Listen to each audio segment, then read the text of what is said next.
There is an enormous deal of talking about gender these days, and not only genders, but also the matter of minorities, which has a lot to do with how people feel.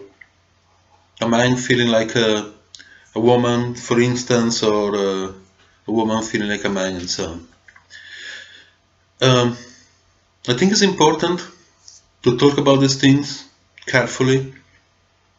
Then there is also the matter of discrimination, the so-called races based on the color of the skin, the different problems related to the matter of sexes equality and rights. Something, however, seems to be somehow neglected, not taken into account, and it is the matter of clarity. It seems that clarity is not taken as something essentially important.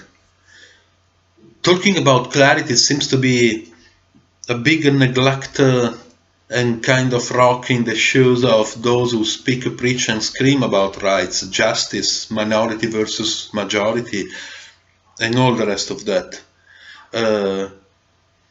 Clarity obviously has to do with facts, but how can we identify facts, really? I'm not talking just about the scientific method, the scientific facts, which are obviously important, of course,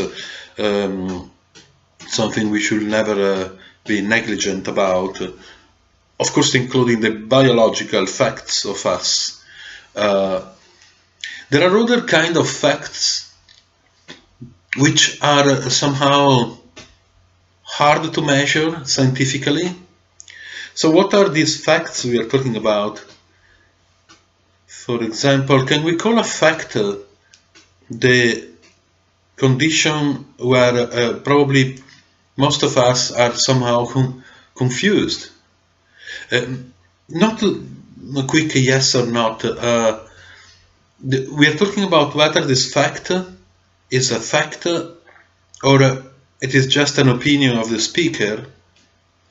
Well, looking around the actual current human condition, both the real life reality and the digital reality through which we share and assimilate opinions, and looking at the ways we easily get encapsulated into opinions, is this creates a lot of confusion. Is this a fact? I will say it is a fact.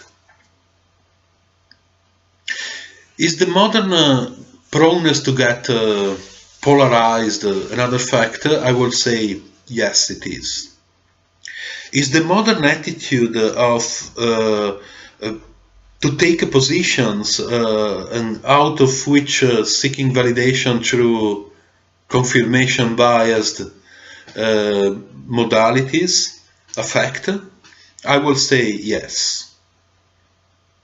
Is the attitude of carrying on with a certain level or profound level of confused thinking what so commonly characterizes the process of going through and processing the information we undertake a fact?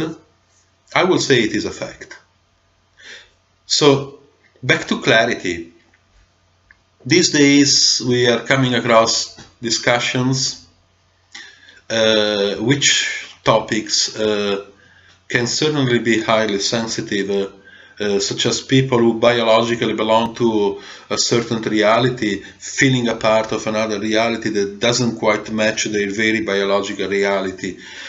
So for instance, there can be a man and woman whose sexual preferences are based on the attraction to the same sex, and there are men instead who feel like women and women who feel like men. The two different things are different somehow because one is based on sexual preferences and the other one is based on identity feelings. So there is no, for example, inquiry about why many people feel uncomfortable with other people's sexual preferences. Why has this thing become a problem, really? Why is there a sense of discomfort when your friend, your neighbor, or even people we never met or don't even know at all have same sexual preferences? I mean, different sexual preferences than us. Why is that a problem exactly? We don't quite talk about that. We talk about giving rights, we talk about equality, but how can we talk about these things really if we don't deeply, profoundly identify what the root of the problem, cognitively speaking, not only sociologically speaking, actually is? What is the cognitive structure of that discomfort, for instance? The discomfort of those who don't quite like other people's personal sexual preferences. We don't discuss about such things of the mind. And since these are the things of the mind we don't discuss about, then how can we possibly cling to maybe never-ending discussions, panels, and debates, conversations about these issues, pretending to have a decent understanding and clarity? The constant preaching and even glorification of respect and rights can dangerously shape the perception of respect and rights into slogans stuffed and paved with a lot of ideological narratives, but blank, empty in terms of deep understanding. Now, don't get me wrong, we obviously need rights and we obviously need respect, but rights and respect alone do not really provide a tangible understanding, any tangible understanding of so many things. For instance, teaching to respect the people with different color of the skin does not quite necessarily face the comprehension of why on earth many people have issues with different color of the skin, doesn't it? The promulgation of minorities' rights, another thing, and equality, which is civilized and righteous thing, does not necessarily provide a profound understanding of what such minorities are deeply all about and why the majority has issues with the minorities.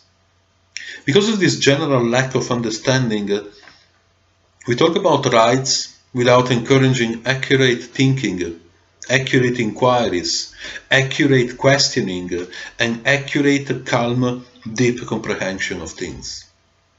Because of this condition, we therefore inevitably summon new divisions, new polarization, and new ideological narratives. And just like the human history has shown us so clearly, ideological narratives do nothing but separating us all. So having rights based on things we don't understand deeply, or even giving rights to feelings, for instance, instead of investing in critical education, critical intelligence, refined personal development, is an activity that is merely opening the door to new forms of, let's say, civilized injustice and ideologies.